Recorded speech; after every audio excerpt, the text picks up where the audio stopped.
Monsieur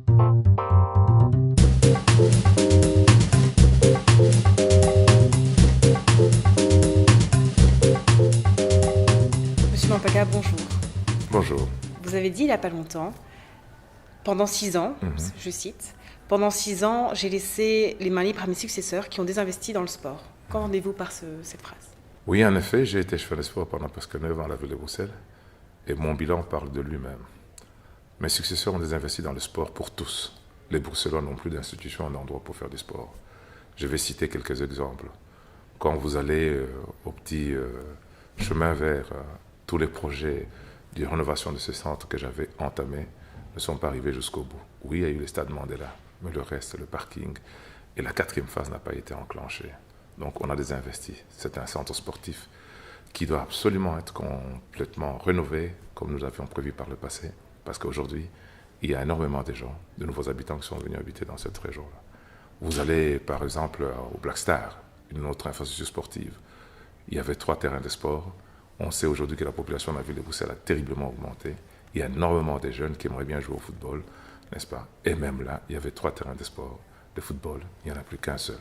Parce que tout simplement, on a mal programmé les travaux. Et si je poursuis, il y avait une infrastructure qu'on appelait le 6 jetons. À cet endroit-là, il y a des travaux aujourd'hui. Il n'y a plus la salle de sport qu'il y avait. Les exemples sont très nombreux. Si je retourne à Arnes, où nous avons un centre sportif où il y a un terrain de sport et une salle de basket, aujourd'hui la population a augmenté à Arnes.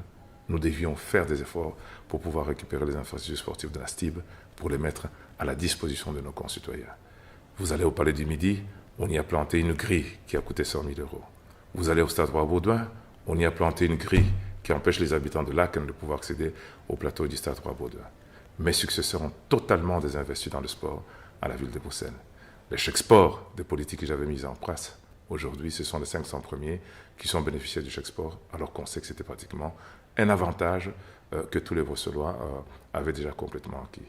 Aujourd'hui, je pense que la ville de Bruxelles doit absolument changer de fusil d'épaule. Je pense qu'un nouveau collège qui viendrait dans cette ville devrait avoir d'autres priorités, et la priorité essentielle devrait être le sport pour tous. Le sport pour tous et le sport partout. Le sport pour des femmes, le sport pour des seniors, le sport pour nos jeunes, du basket, du taekwondo, de l'aïkido, de la zumba, des natations. On peut imaginer que la ville de Bruxelles a des capacités financières suffisantes pour pouvoir permettre à chaque Bruxellois qui est sur ce territoire de pouvoir être en bonne santé et de pratiquer le sport comme dans d'autres municipalités ça se passe aujourd'hui. Et vous avez déjà des projets établis pour la suite, pour vos engagements? S'il nous est permis de revenir dans une majorité à la ville de Bruxelles, nous avons une conception de l'organisation, de la gestion des services de sport à la ville de Bruxelles, ou du sport tout simplement, une gestion moderne, nouvelle. Nous avions eu par le passé aussi utilisé le sport comme étant un élément marketing très important pour permettre à la ville de Bruxelles d'être inscrite sur une carte internationale. Si on revient, notre première priorité serait d'aller chercher un événement qui est regardé par 580 millions de téléspectateurs à travers le monde, c'est le Jumping International. Vous imaginez ce que c'est que le Jumping International de Bruxelles qui est parti et qu'on a laissé partir. Bruxelles est une capitale d'Europe en compétition avec d'autres villes, n'est-ce pas? Et laisser partir un événement comme celui-là qui est parti à Singapour d'ailleurs, et qui en était l'organisateur, ce sont des Belges qui élèvent leurs chevaux à Écosine et à Charleroi, n'est-ce pas? Avec les meilleurs cavaliers, je ne vais pas tous les citer parce que je vais garder leur vie privée. Eh bien, si nous revenons, ce n'était pas coûteux. Vous savez combien ça nous coûtait? 60 000 euros la participation de la ville de Bruxelles, sans compter les infrastructures. Payer une si modique somme pour permettre à la ville de Bruxelles d'être visible, c'est un événement important. Nous avions organisé, quand nous étions en charge encore, une commémoration du premier Grand Prix de Bruxelles au pied de l'Atomium. N'est-ce pas? Je sais que ça fait peut-être pour certains un peu de controverse, mais il me semble qu'un événement comme celui-là donne une image, un cachet à la ville de Bruxelles. Nous avions organisé le WTA, c'est-à-dire le dernier tournoi de tennis féminin 15 jours avant Roland-Garros, et imaginez bien vous, au pied de l'Atomium.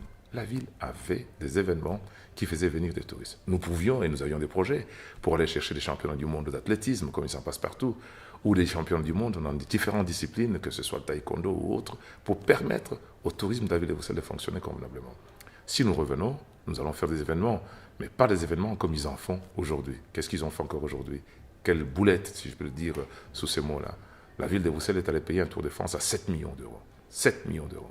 Quand nous étions en service, nous avions payé le même Tour de France à 300 000 euros. On peut garder des événements sportifs d'envergure qui donne à Bruxelles une image convenable sans nécessairement aller, comment dirais-je, gaspiller l'argent des Bruxellois. Ça, c'est pour ce qui concerne simplement les événements. Mais en matière d'infrastructure, nous avons beaucoup d'idées. Et on s'étonne d'ailleurs, on ne comprend pas comment est-ce qu'un collège qui a des moyens pour pouvoir faire des priorités, choisir les bonnes priorités et faire bénéficier aux Bruxellois des avantages de la pratique du sport, n'y a pas pensé. Quand vous prenez le plan de Bruxelles et la carte de Bruxelles, nous avons énormément d'intérieurs d'îlots qui sont inoccupés. Nous avons énormément de petites fabriques. Laken, par exemple, le quartier de Laken, c'est près de 60 000 habitants aujourd'hui. C'est plus grand que Jette, c'est plus grand que Oluwe, c'est plus grand que toute une série de communes. Il y a une seule et unique infrastructure sportive qui est la piscine de Laken que nous avions renouvelée au passage, n'est-ce pas?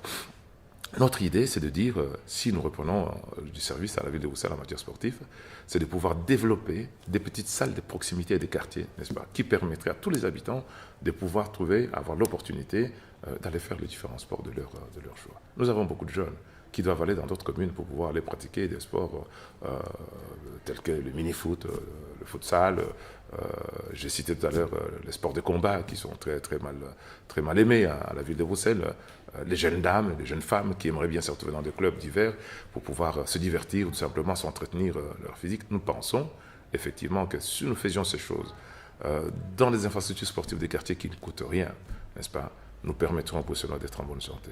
Alors, last but not least, comme diraient les Anglais, il est inconcevable qu'une municipalité comme la ville de Bruxelles ne puisse pas disposer avec 120, allez, nous sommes 1 200 000 habitants en région bruxelloise. La ville de Bruxelles, c'est pratiquement 180 000 habitants. Et je pense qu'elle a le devoir, la ville de Bruxelles, pas d'offrir des infrastructures aux autres communes, mais nous devons disposer, parce que nous avons une équipe de basket de première division, nous devons disposer absolument d'une salle de basket d'au moins 5 000 places. L'espace est là, on pourrait le faire sans ruiner les Bruxellois, et ça coûte peu cher. Enfin, et j'avais oublié, j'ai failli l'oublier, un stade national. Il est là où il se trouve. Il faut le reconstruire là où il se trouve. Nous disons au CDH, c'est la démolition, reconstruction. On démolit et on reconstruit, sans mettre l'argent public. Vous imaginez les Diables Rouges, 3e équipe du monde, n'est-ce pas? 3e au classement de la Coupe du Monde, premier en ce moment où je vous parle, n'est-ce pas? Une équipe nationale avec des stars comme nous avons. On n'a pas de stade national. Allez voir dans quel état se trouve le stade Roi-Baudouin que j'ai laissé à mon successeur. On n'y a pas mis 1 centime. Ils n'ont même pas mis de la peinture dans le hall, n'est-ce pas? C'est devenu un chancre aujourd'hui. C'était indigne d'une capitale européenne. J'ai le sentiment qu'il faut absolument que nous puissions concilier et les sports de masse, sport pour tous, et les sports d'élite, parce que nous avons une fonction de capitale européenne. Ce que mes successeurs n'ont pas fait pendant 6 ans, c'est une catastrophe.